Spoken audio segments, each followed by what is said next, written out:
क्या कोई माँ बाप अपने बच्चे को पूरी जिंदगी खून पसीने की कमाई लगाकर 5 साल 7 साल इसलिए स्टडी करवा रहा है कि उसके बच्चा एक 10वीं क्लास के आदमी की तरह या एक अनपढ़ की तरह सड़क पे छाए पकौड़े बेचे? तो जब अब ये जो पूरे चार्जेस रहे हैं, आपकी जो जर्नी रही है, उसको किस तरह से समझना चाहिए, और जो डेमोलिशन ड्राइव हुआ उसके बारे में आप बताएं, और जो वायलेंस हुआ उसके बारे में।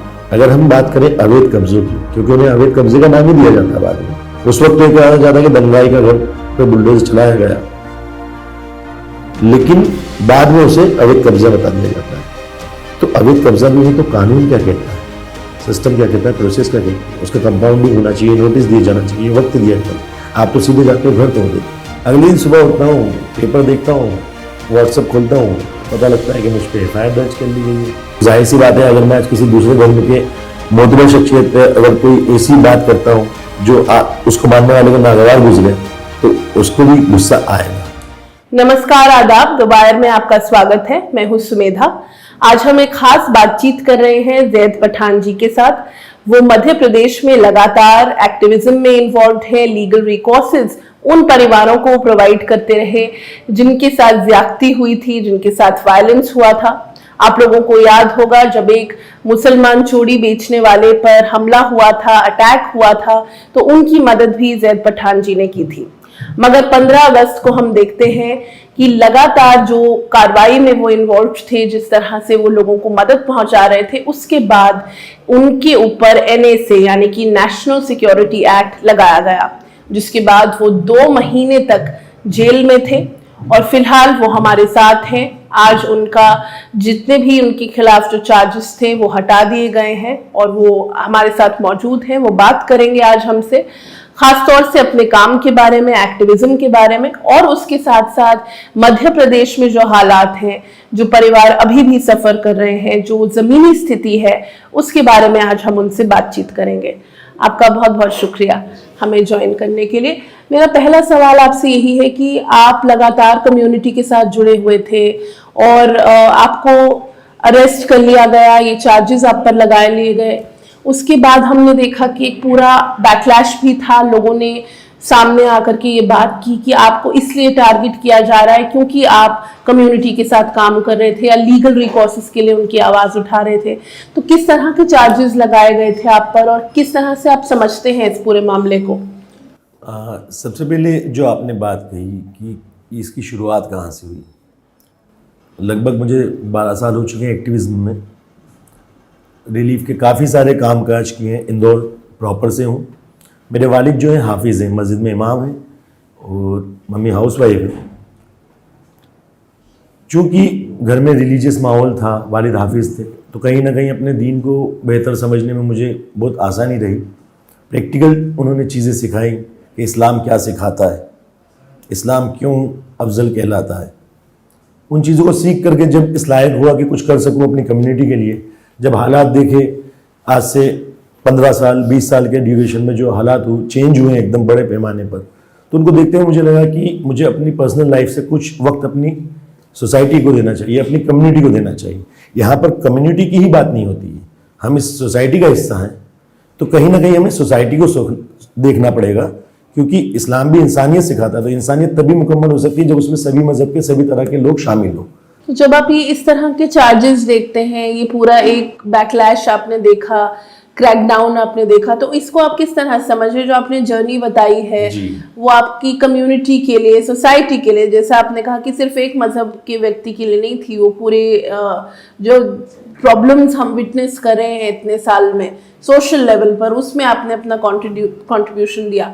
तो जब अब ये जो पूरे चार्जेस रहे हैं, आपकी ये जो जर्नी रही है, उसको किस तरह से समझना चाहिए, और जो डेमोलिशन ड्राइव हुआ उसके बारे में आप बताएं, और जो वायलेंस हुआ उसके बारे में। ये पॉजिटिव जो फीलिंग मुझे मिलती थी जब ये सोशल कॉज के कामों को मैं करता था, तो खुशी होती थी कि मतलब वहाँ कुछ ऐसे लोग आज भी सोसाइटी में हैं कि वो हिंदू धर्म से हैं, सिख धर्म से हैं, ईसाई धर्म से, लेकिन वो कहीं ना कहीं इंसानियत को समझते हैं। तादाद कम है, वो भी मैं बताऊंगा कि तादाद मुझे क्यों लगता है कि तादाद कम है। तादाद कम है, लेकिन आप एक चीज़ समझिए कि कहीं ना कहीं मुझे सपोर्ट सभी का मिला, तो एक पॉजिटिव फीलिंग चली थी।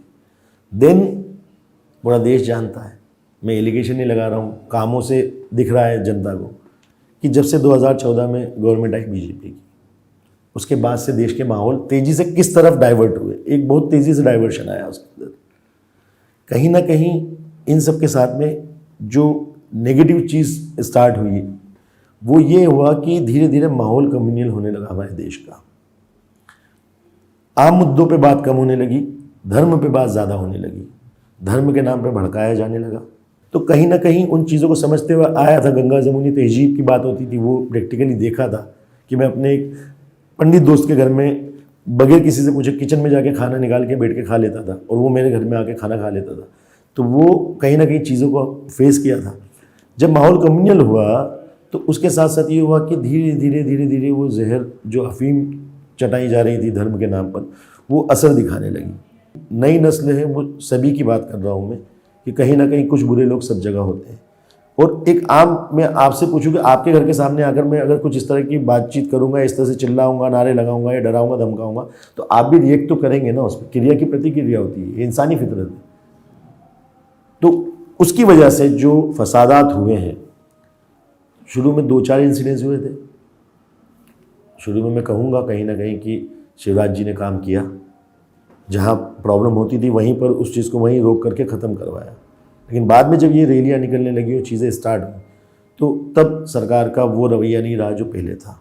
और अभी जो ज़मीनी हालात हैं, जो एक दूरी पैदा हुई है आप कहेंगे, या एक जो डिवीज़न हुआ है सोसाइटी में, तो अभी ज़मीनी हालात क्या हैं जिन फैमिलीज़ के साथ आपने काम किया, उनको समझने की कोशिश की, जो सोशल लेवल पर किस तरह का एक परिवर्तन आया है? और अब हम देखते हैं कि मध्य प्रदेश का चुनाव आने वाला है, बहुत बड़े बड़े स्तर पर बातें होंगी, इलेक्शन रैलीज होंगी, तो ये जो एक काफ़ी बड़ा एक तरह से मेमोरी पे लोगों की और लोगों का जो सोसाइटल व्यवहार है एक दूसरे से, वो ज़मीनी स्तर पर क्या इसका इम्पैक्ट पड़ा है? जो ये पूरा डेमोलिशंस हमने देखे हुए, लोगों के घर तोड़ दिए गए, तो ज़मीनी स्थिति क्या है परिवारों की, और उसके साथ साथ एक सोशल लेवल पर आप इसको किस तरह से समझ रहे हैं?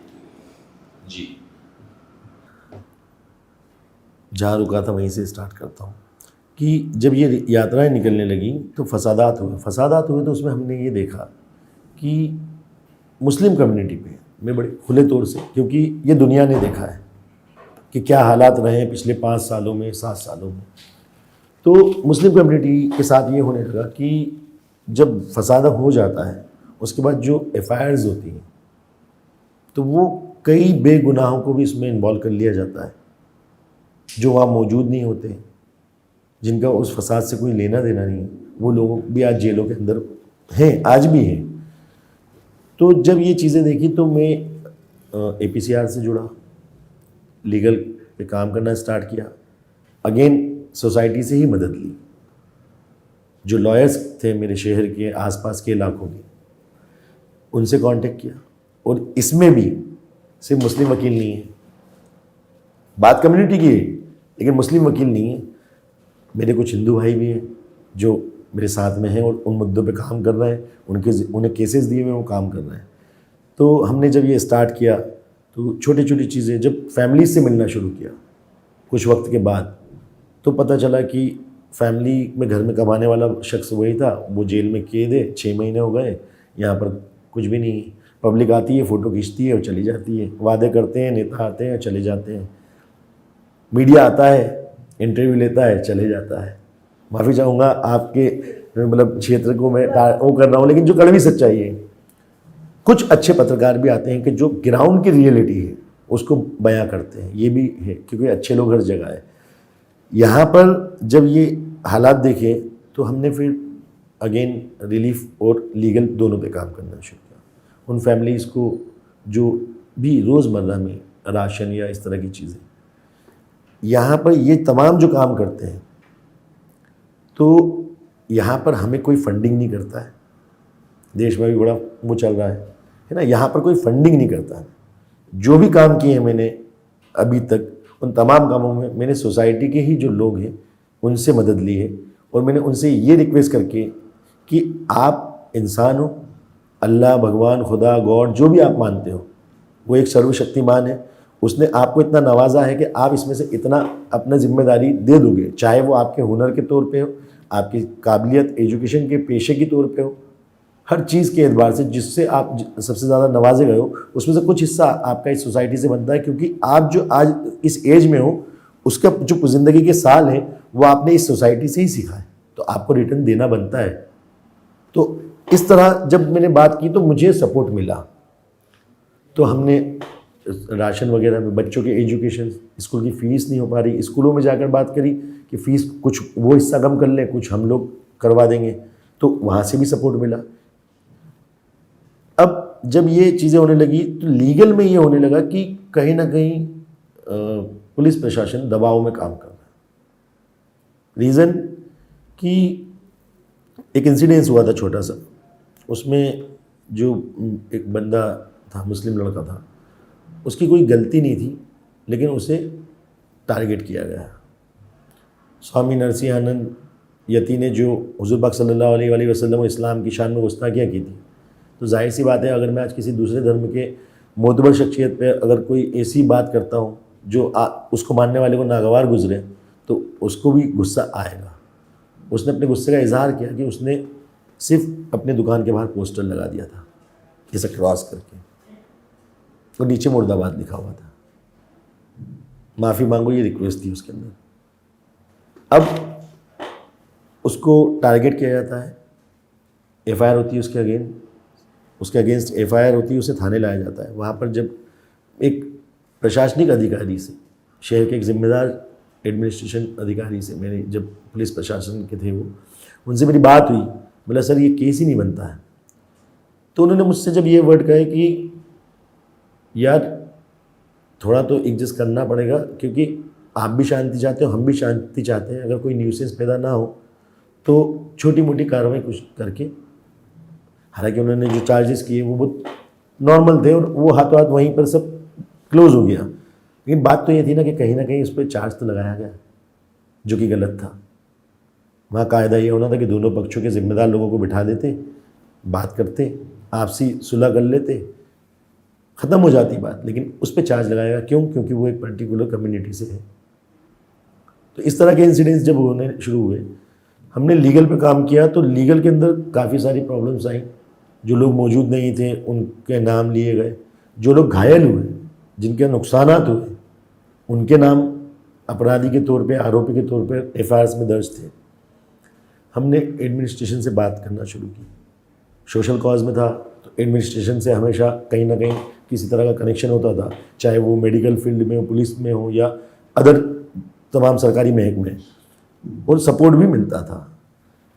हमने जब उनसे बात की कि इस तरह की चीज़ें हो रही हैं, तो उन्होंने बोला कि ठीक है, आप रियलिटी जो भी है आपके पास प्रूफ है, एविडेंस है, तो आप वो रखिए। उसमें भी हमने काम किया तो कुछ तो रिस्पांस मिला हमें, नो डाउट। वही कि अच्छे लोग सब जगह होते हैं, उन्होंने अपना काम किया ईमानदारी से तो निकले, लेकिन वो नंबर बहुत कम थे। अगर 150 लोग खरगोन दंगों के अंदर उस वक्त जो है मतलब पहले 40 हुए, फिर 80 हुए, फिर इसे बढ़ती गई, 150 लोगों के करीब लोग अंदर गए। उसमें से कुछ की जमानतें भी हुई, लेकिन 2 बच्चे जो नाबालिग हैं, जो उस वक्त में मौजूद नहीं थे, उनके नाम से एफआईआर में होते हैं। वो लोग लोअर कोर्ट में बेल एप्लीकेशन लगाते हैं, उसे नहीं छोड़ा जाता है, सेशन में जाते हैं, वहाँ से नहीं छोड़ा जाता है, अब वो हाई कोर्ट का रुख कर रहा है। वहीं अभी इंदौर का एक बहुत चर्चित कांड हुआ था कि नशे के उसमें एक स्विगी के डिलीवरी बॉय को चाकू मारकर 2-3 लड़कों ने उसका मर्डर कर दिया था। उसमें जो मेन एक्यूज था वो नाबालिग था। और जब मैं जेल में था उस वक्त वो भी जेल में था, अभी जब एनएसए में मुझे गिरफ्तार किया गया, आप बिलीव करिएगा 7 दिन में वो लड़का छूट गया जेल से, जबकि वो पूरा नशे की आदत पड़ चुकी है उसे, उसने मर्डर किया, लेकिन वो छूट गया क्योंकि वो नाबालिग था। यहाँ पर पथराव के चार्जेस में या बलवे के चार्जेस में, जो भी चार्जेस उन बच्चों पे लगाए वो मुझे नहीं पता, लेकिन उन नाबालिगों को छोड़ा नहीं जा रहा है। एक अच्छा वक्त उन्हें जेल में हो गया है। तो ऐसे भी मतलब चीज़ें हुई।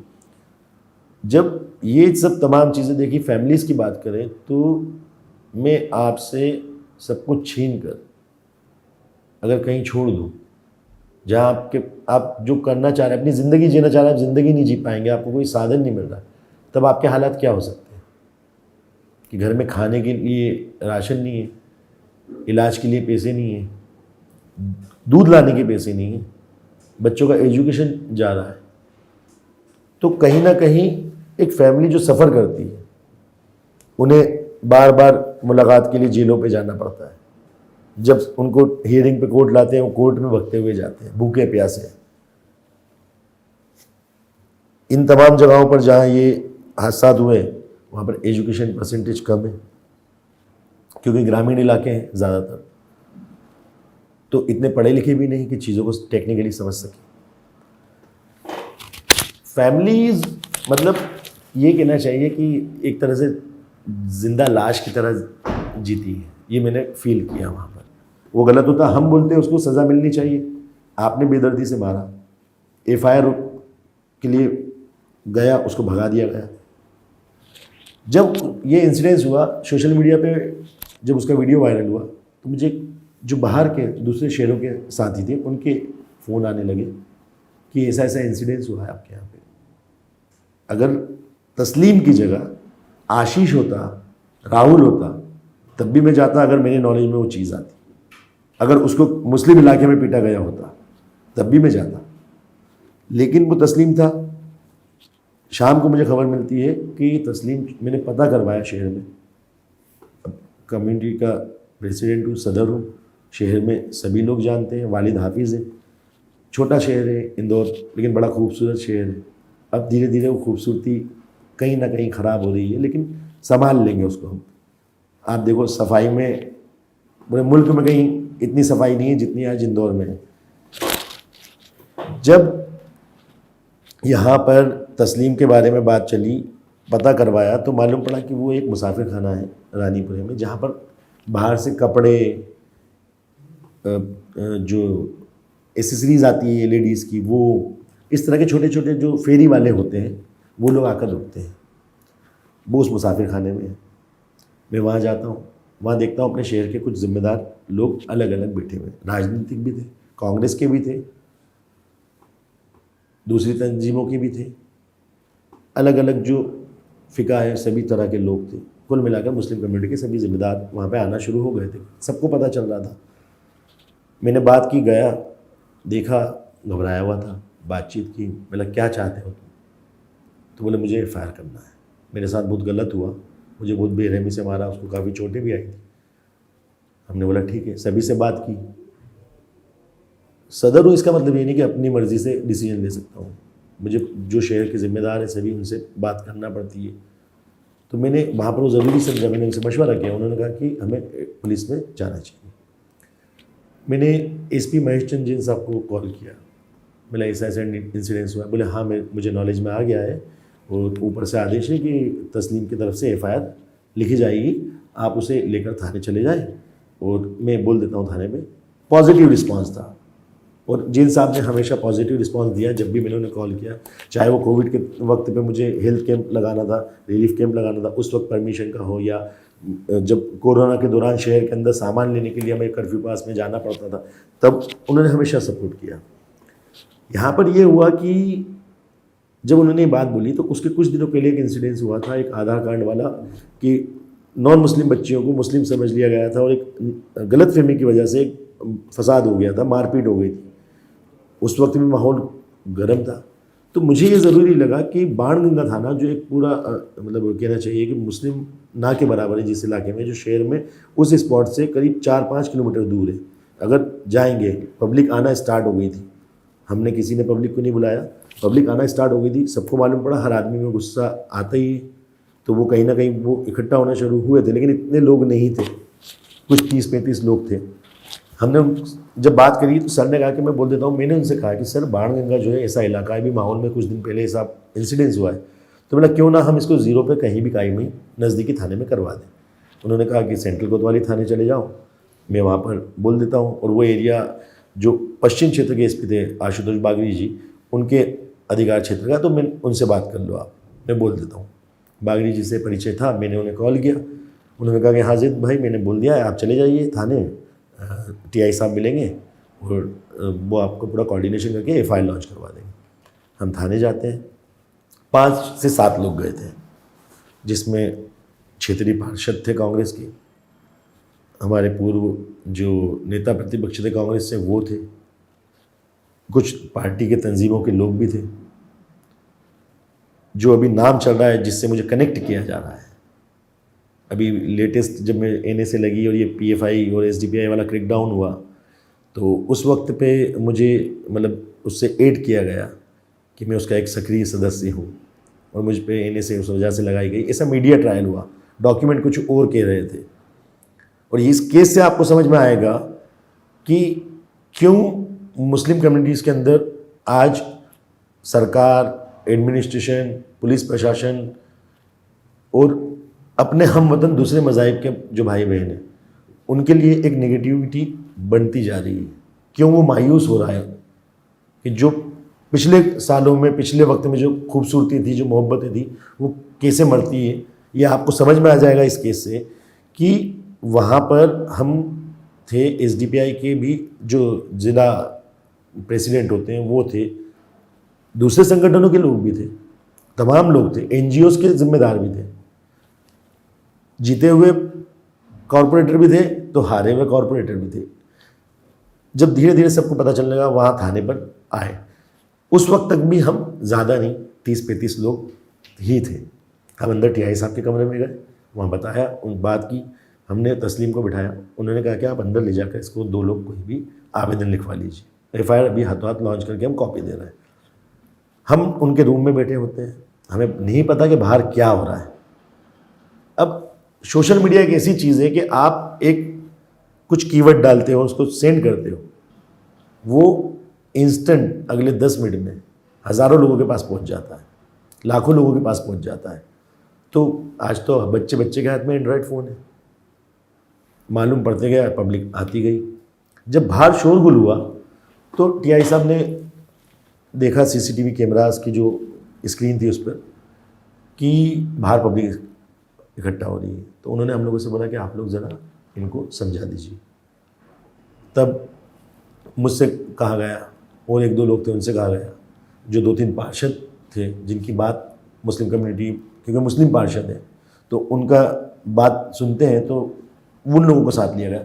इसे करके हम 7-8 लोग बाहर निकले। हमने पब्लिक को पूरा समझाया कि एफआईआर लॉन्च हो रही है और पुलिस प्रशासन पूरा सहयोग कर रहा है, आप लोग भीड़ इकट्ठा ना करें, अपने अपने घरों को जाएं, सब कुछ कंट्रोल में है, आरोपी भी गिरफ्तार होंगे, एफआईआर रजिस्टर्ड हुई है, तस्लीम भी अच्छा है। भीड़ शांत हो जाती है, अपने अपने घरों जाने के लिए लोग मुड़ना शुरू हो जाते हैं, हम वापस अंदर आ जाते हैं। एडिशनल एसपी साहब आते हैं, भदौरिया जी, उनके साथ बैठते हैं, फिर शोरगुल होता है तो उनके साथ भी बाहर जा कर के हम वही अपील करते हैं, भीड़ को वहाँ से तितर बितर करते हैं। और ये सारी चीज़ें वहाँ के जो सीसीटीवी फुटेज है उस थाने के, उसके अंदर सिक्योर है, क्योंकि सीसीटीवीज़ हैं थाने के, तो जाहिर सी बात है कि हर एंगल से होते हैं और वो उनको सेव रखा जाता है, तो वो उसके अंदर पूरी घटना है।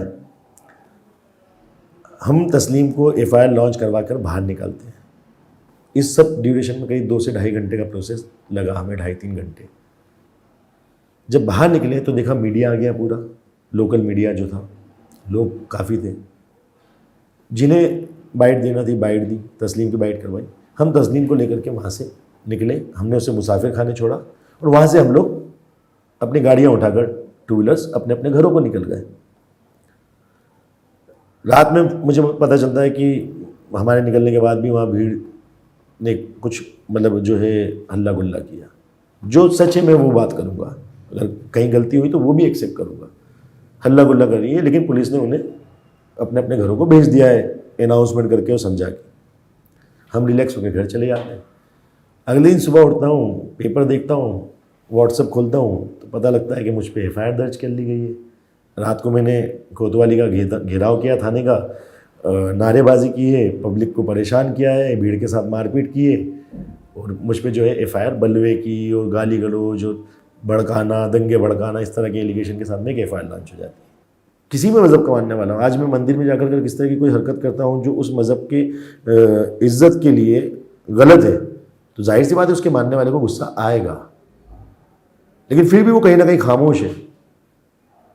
वो आपको वैसा रिएक्शन नहीं दे रहा है जैसा आप हरकत कर रहे हो, लेकिन आपको ये समझना पड़ेगा कि आप वही चीज़ें मोहब्बत के साथ अगर करोगे तो जो ये देश बर्बाद हो रहा है आज, जो हालात इतने बुरे हो गए कि आम आदमी पैसे से मुहताज है, पढ़े लिखे इंजीनियर MBA B किए हुए बच्चे जो हैं चाय पकौड़े की दुकानें खोल रहे हैं, तो क्या कोई माँ बाप अपने बच्चे को पूरी ज़िंदगी खून पसीने की कमाई लगाकर 5 साल 7 साल इसलिए स्टडी करवा रहा है कि उसके बच्चा एक 10वीं क्लास के आदमी की तरह या एक अनपढ़ की तरह सड़क पे चाय पकौड़े बेचे?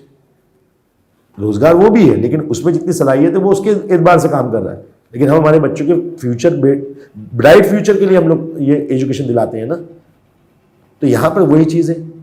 तो यहाँ पर जब इस तरह के हालात बनना शुरू हुए और इस तरह की चीज़ें बनना शुरू हुई, तो एक साथ यात्राएं जब निकली, बड़ा फसाद होता है खरगोन और सेंधवा में।